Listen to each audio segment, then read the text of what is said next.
seguimos en este domingo especial, Día de la Madre. Tenemos con nosotros aquí a dos jóvenes economistas, nuevas figuras, ¿no?, para analizar la economía del país, y con ellos vamos a hablar in extenso respecto al informe del INEI con relación a la pobreza y la pobreza extrema. Está con nosotros José Carlos Valer, doctor en Economía y Desarrollo Sostenible por la Universidad Oxford University. Y también Renzo Vidal, economista, director de la revista Análisis Económico y Financiero de la Universidad San Martín de Porres. ¿Cómo estás? Un gusto, José Carlos. Muchas gracias por invitarme. Encantado. Muy bien. Gracias por estar con nosotros, Renzo. Muchas gracias, doctor. Qué gusto.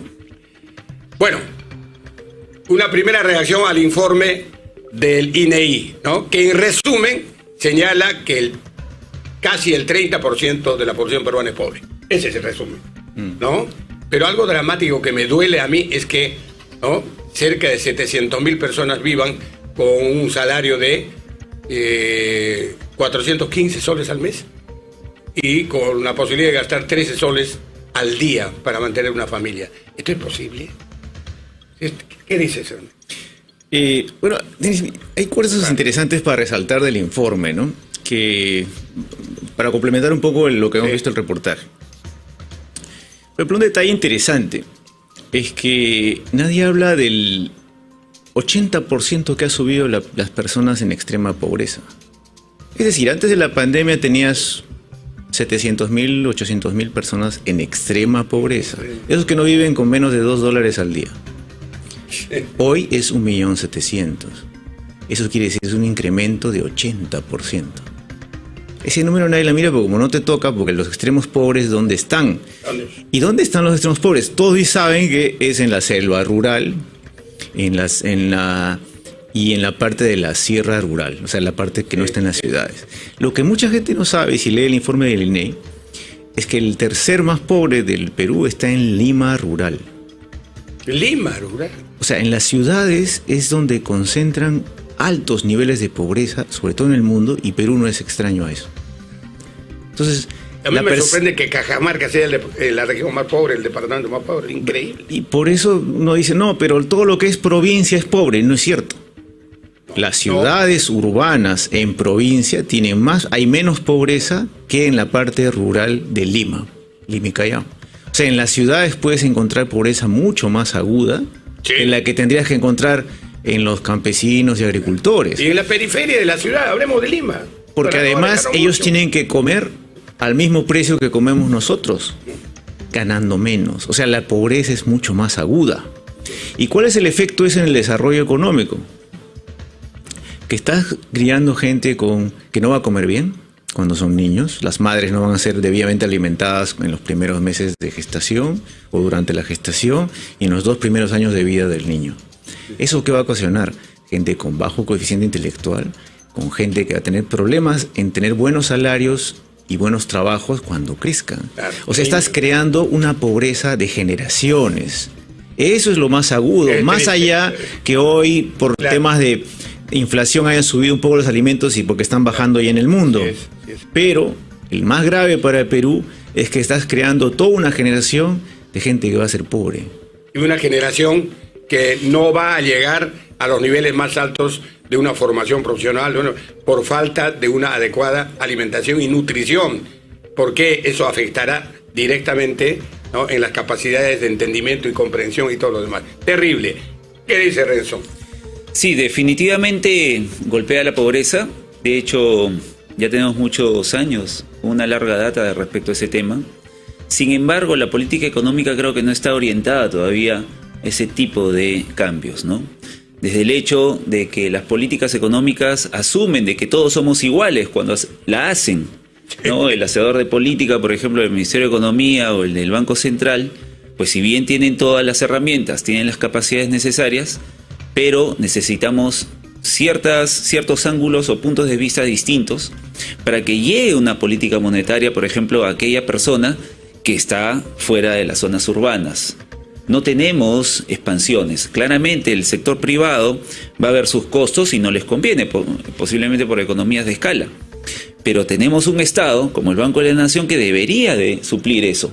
Por supuesto. Ahora está saliendo, por ejemplo, la moneda digital, ¿no? Y eso, de alguna u otra manera, podría también acercar más a las zonas rurales a urbanas, ¿no? Claro, claro. Y la tecnología nos ha alcanzado muchas facilidades para abreviar los procesos, ¿no? Pero no estamos utilizando tampoco de buena manera esta ventaja. Pero yo quiero hacer una pregunta, vamos a ver qué capacidad de respuesta tienen los dos jóvenes calificados economistas del país. Vamos a la raíz, porque siempre estamos acostumbrados, ¿no?, a ser grandes diagnosticadores, ¿no? Hermoso, impresionante. Pero, ¿dónde están las causas? ¿Quiénes son los responsables? ¿Cómo podemos cambiar esto si no hay un proyecto político de desarrollo de corto, mediano y largo alcance? Todas son políticas de bomberos, apagando incendios. ¿Cómo puede empezar una reactivación económica real del Perú? Mira, hay varios puntos de atacar, ¿no? Y no necesariamente es donde dicen los políticos, como tú bien dices. Porque los políticos justo van a decir lo que tú dices, ¿no?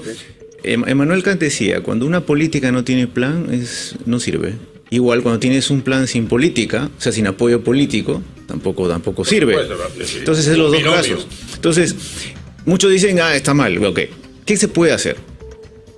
Entonces, un tema importante es, uno, que es lo que hemos visto, ¿no? El tema de nutrición, el tema de educación. Y mucho de eso es mejorar la raíz. Y mucho de eso es educación. Sí. O sea, la gente vende la gallina para comprar papa, fideos, para que se sientan llenitos y gorditos los niños. Entonces, tú ves niños gorditos, o no están bien alimentados. Sí, pues. Entonces, es un tema que podrías corregirlo rápido, simplemente educando a las madres. Hoy que estamos en el Día de la Madre. Porque las señoras que nos escuchan, no es bueno que el niño esté gordito y simplemente se llene. Tiene que haber calidad. Una cosa muy peruana nutrición. Una cosa muy peruana es sacrificar la calidad por cantidad. Sí. Entonces eso es grave cuando lo haces con niños menores de 2, 4 años. Claro, respecto a lo mismo que dice Renzo. Sí, yo creo que me centraría más por una ejecución, aunque algo trillado, porque ya a cada rato se dice, una ejecución presupuestal más firme, ¿no? Por ejemplo, tenemos un distrito como San Marcos, que está muy ligada a la mina Antamina. Claro, eso es en Cajamarca, para ubicar geográficamente al Perú. Sí, en realidad más ligada a Ancash, ¿no? Pero, vamos, que mi comentario es que ese distrito tiene de ancho... Habla de San Marcos de Ancash. Ajá. Porque también... Sí, también hay en Cajamarca. De San Marcos. Así es. ¿No? Y la mina Antamina está obviamente en Ancash, ¿no? Efectivamente. Entonces, ese distrito tiene una longitud posiblemente, y a lo mucho, 20 cuadras, y de ancho 10 cuadras. Y sin embargo, por canon, recibe en el acumulado cerca de 700.000 millones. No. O sea, es una barbaridad. No. Si hablamos del canon, vamos a necesitar espacio hasta las 5 de la tarde. Y vamos a terminar hablando cómo en algunos anexos distritos de Tacna han construido un estadio para 20.000 personas y ese distrito tiene 1.000 habitantes. No es una broma. No es una broma. En algún momento vamos a presentar un reportaje respecto a esto. Hay 2 distritos en Tacna que no superan los 2.000 habitantes y tienen estadios para 15.000 personas y 20.000 personas. Esto es un despropósito. Por eso yo no estoy de acuerdo con cuando dicen que hay que gastar más. Que el gobierno gaste más. Porque estamos en un país, como decía Marta Gil, en una republiqueta, en la cual el gasto es corrupción. Menos mal que no somos todavía bananeros. No tenemos mucha banana. Pero el problema es ese, cuando el Estado entra, el único objetivo del Estado y los políticos es generar coimas. Renta se le llama en teoría económica, generar rentas. Entonces, cuando estos agentes buscan renta, su incentivo es hacer más obras, hacer más gastos, simplemente porque hay peaje en el camino. ¿Ok? Sí, pues. Por eso no se recomienda que salir de la pobreza no es que el Estado gaste más. Sí puede gastar el Estado en los casos de extrema pobreza. Entonces, cuando tú ves las cifras monetarias de pobreza hoy, un dato interesante es, cuando entra el capitalismo a partir de la segunda revolución industrial, digamos, en el mundo, tú empiezas a ver un decrecimiento del nivel de pobres extremos considerable. Es más, después de la Segunda Guerra Mundial, ya cuando estás en los años 60, 50, baja aún más todavía con el progreso económico de libre mercado. ¿Qué más hay? Llega un momento en los 80 y 90 que las Naciones Unidas y las ONG se quedan sin pobres. Porque ahora los pobres en el mundo y en los pobres en Perú son... Esa es una quimera. Se quedaron sin los pobres que no tenían para vivir, la pobreza extrema. Entonces, ¿qué crean? Crean un nuevo índice que se llama pobreza relativa. ¿Qué es este índice que estamos analizando y que está saliendo de 30%? Esa información que da el INEI es una... ¿no? Entonces, eso es justificación para los políticos para gastar. No, hay que gastar más. Sí. Pero ese no es el punto. El punto es que hay que gastar en los que más lo necesitan. No es ese 30%, es ese 5%, ese 1.800.000 familias que no tienen para comer en extrema pobreza. Ese es el único destino de la parte del Estado. Correcto. Después el Estado no debe meterse, debe facilitar que los emprendedores hagan empleo, que los trabajadores paguen menos impuestos por ser empleados en planilla.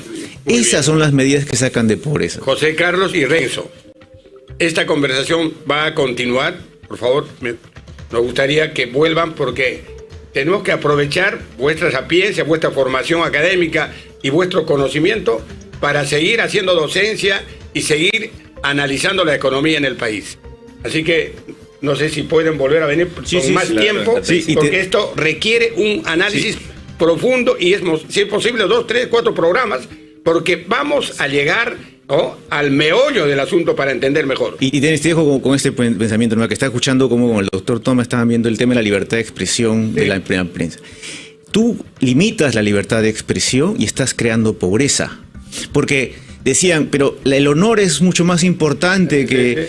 No, hay un ranking de valores. La libertad de expresión es la libertad que defiende todas las otras derechos. Y te cuento algo más. En Estados Unidos el honor no es más importante que la libertad de expresión. No puede ser. En Estados Unidos, con la la primera enmienda a la Constitución dictada por George Washington, ha sido el tema de la libertad de expresión, que ha sido incluida en la Constitución, precisamente porque la libertad de expresión es más importante que el honor. Porque es la que defiende las otras libertades. Exacto. Es la única. El logos es el valor más sagrado de Occidente por lo mismo. Tú, cualquier limitación que hagas eso, y hay datos y podemos hablar en otro programa, vas a crear pobreza si limitas la libertad de expresión. Gracias por vuestra participación. Así que queda pendiente. Claro que sí. Esta conversación va a continuar, porque hay muchos temas que tocar. Gracias, Renzo. Gracias, José Carlos. Y muchas gracias a usted, señor, señora, que nos escucha en todo el país. Hasta el próximo domingo. Ese río que...